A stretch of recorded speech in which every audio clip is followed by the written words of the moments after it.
Desde los estudios de WTMBN en Orlando, Florida, Estados Unidos, presentamos Noticiero Internacional con Alonso García.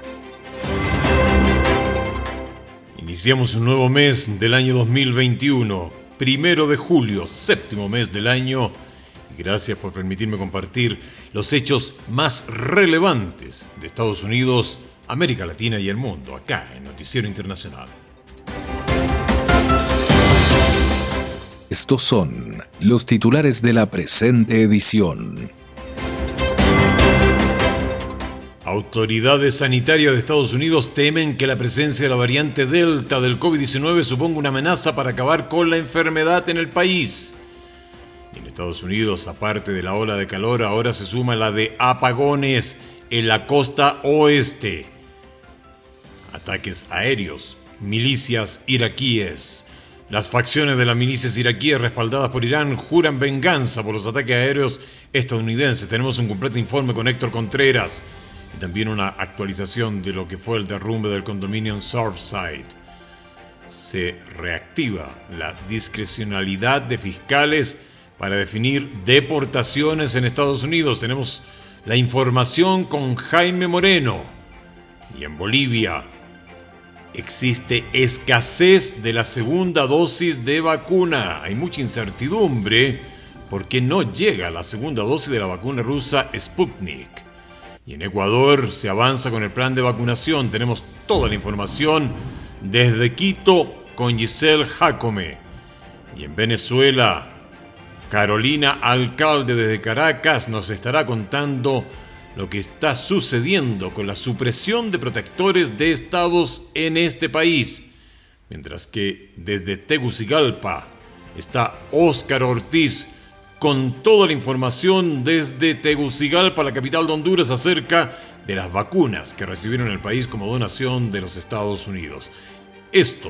Todo esto, acá en los siguientes minutos en Noticiero Internacional.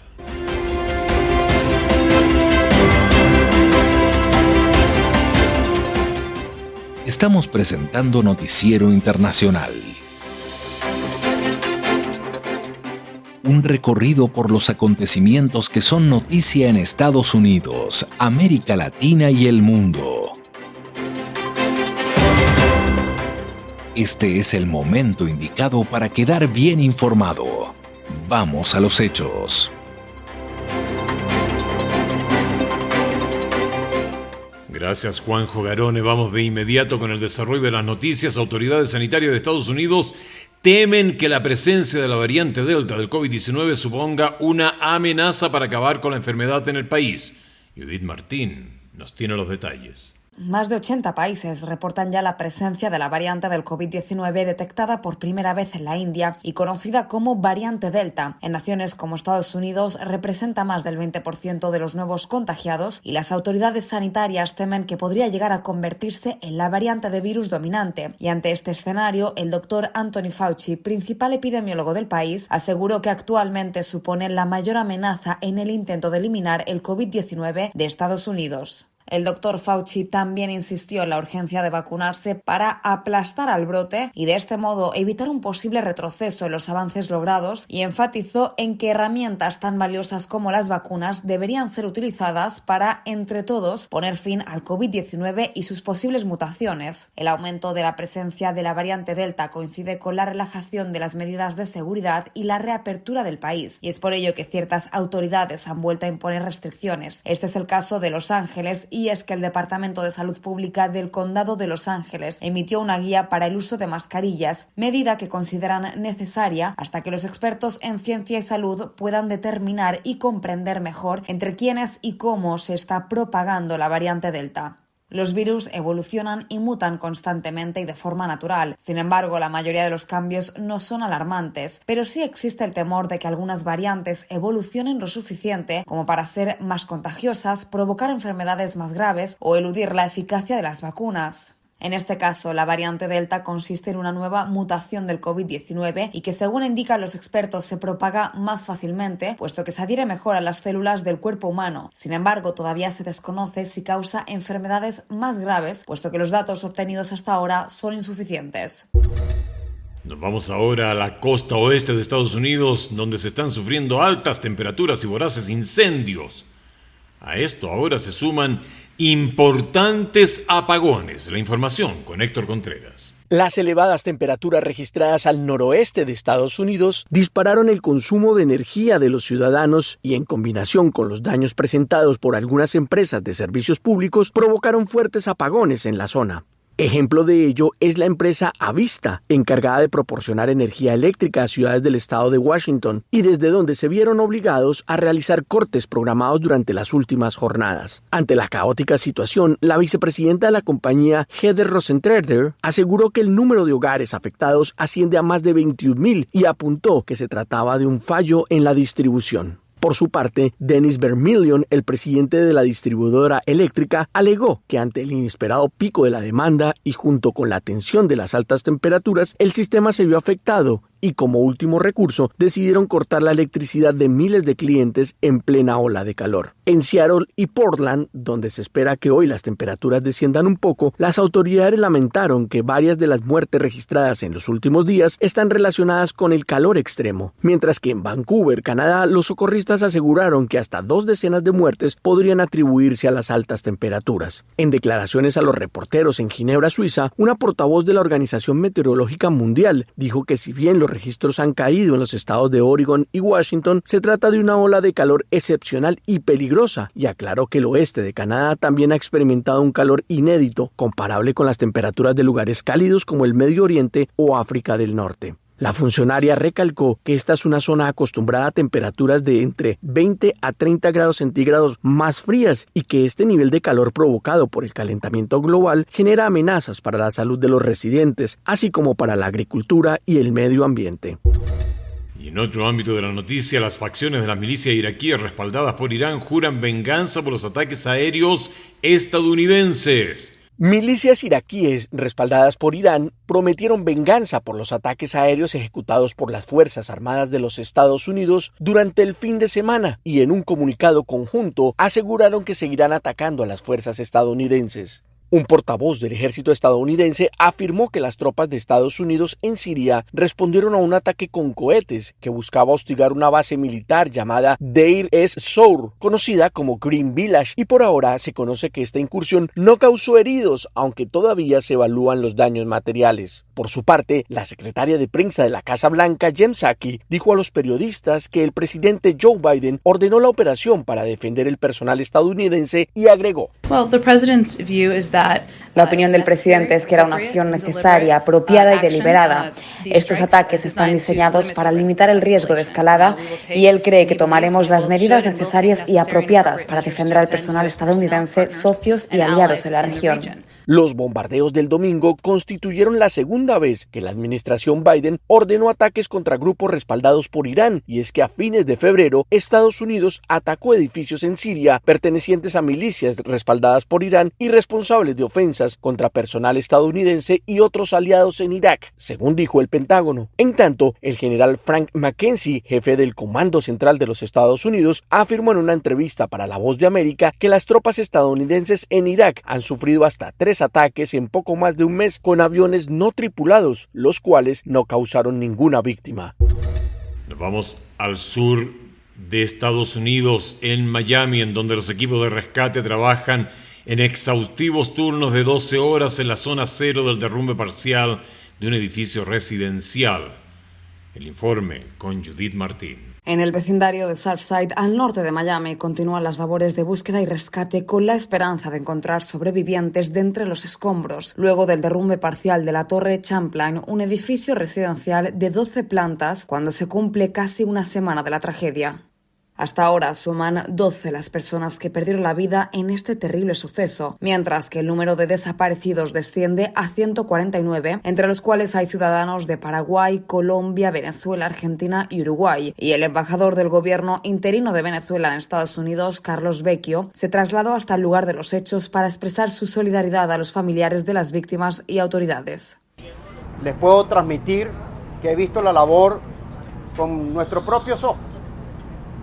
Una labor permanente, continua, dedicada para tratar de rescatar a quienes aún están en esta difícil situación.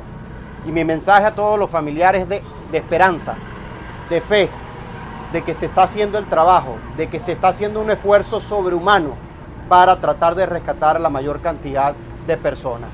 Ante las complejas operaciones de rescate se sumó ayuda internacional con rescatistas de México e Israel, quienes trabajan intensamente junto con los 7 equipos de trabajo locales en exhaustivos turnos de 12 horas en la búsqueda de cualquier atisbo de vida. Los bomberos del condado de Miami-Dade informaron que hasta ahora han logrado retirar más de 1 millón de kilos de concreto del campo de escombros sobre el que operan. Muchos de los profesionales que realizan estas arduas jornadas de hasta 12 horas en la zona cero de la tragedia aseguraron estar viviendo circunstancias inéditas y, entre tanto, algunos voluntarios ofrecen su ayuda, como es el caso del chef español afincado en Estados Unidos, José Andrés, y junto al equipo de su organización World Central Kitchen han proporcionado miles de comidas a los extenuados profesionales que continúan removiendo capa a capa la pila de escombros bajo la esperanza de hallar supervivientes. Y les comento que el gobierno del presidente Joe Biden reactivó la discrecionalidad de los fiscales sobre casos de deportación. Los fiscales tendrán la potestad de definir a quienes se les cancelan sus procesos de deportación y a quienes no.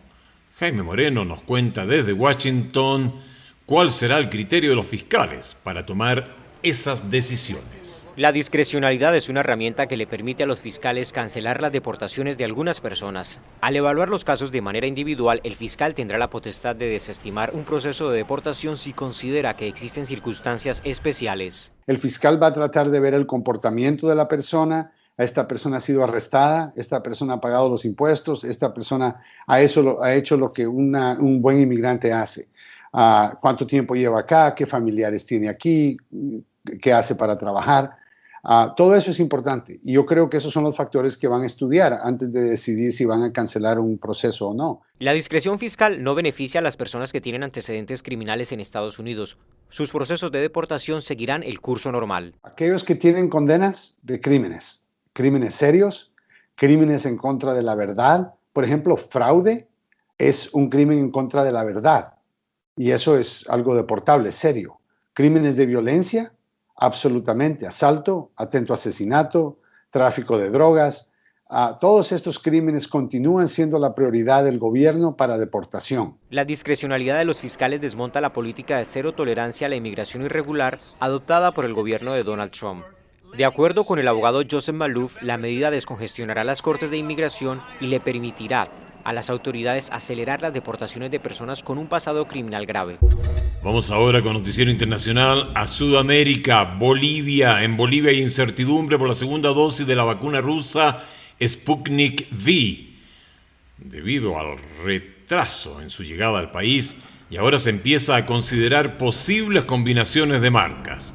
Desde Bolivia, Fabiola Chambi informa. A partir de julio, los bolivianos que recibieron la primera dosis de la vacuna rusa Sputnik V deben ser inmunizados con la segunda dosis. Sin embargo, se generan dudas debido a que hay demora en su llegada al país, abriendo la posibilidad de una combinación de marcas para completar el proceso de inmunización, algo que estaría sucediendo en otros países. Aunque determinados estudios dieron resultados positivos, hay factores que se deben tomar en cuenta, aseguró a La Voz de América el epidemiólogo e investigador Juan Saavedra. En nuestro país se puede aplicar la Pfizer porque AstraZeneca tiene una composición parecida a la primera dosis del Sputnik, porque es la única combinación que ha sido estudiada en el mundo y que ha demostrado ser adecuada hasta el momento. Otro tipo de combinaciones no existen. Sin embargo, las autoridades bolivianas ratificaron que el compromiso con el gobierno ruso está vigente a través de los contratos firmados y, por tanto, la segunda dosis estaría garantizada. El ministro de Salud y Deportes, Jason Ausa, dijo que se cumplirá el cronograma. Cumplir el cronograma que tenemos de inmunizar esta segunda dosis a los 90 días. Estamos realizando todos los esfuerzos. Por otro lado, los municipios realizan gestiones directas con otros proveedores para la adquisición de más vacunas, como es el caso de la ciudad de Cochabamba. En entrevista con La Voz de América, el exministro y actual secretario de Salud de esa región, Aníbal Cruz, dio los detalles. Estamos nosotros gestionando no solamente con Johnson & Johnson, tenemos varias cartas de intenciones con diferentes laboratorios, estamos viendo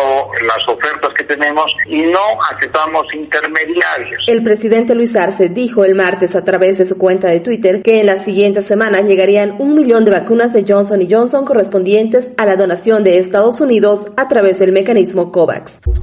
Pasamos a Ecuador, en donde se avanza en el plan de vacunación y esto apoya la credibilidad del presidente Guillermo Lasso, quien continúa en su proceso de recuperación luego de una intervención quirúrgica en los Estados Unidos. Desde Quito, la información con Gisette Giacome.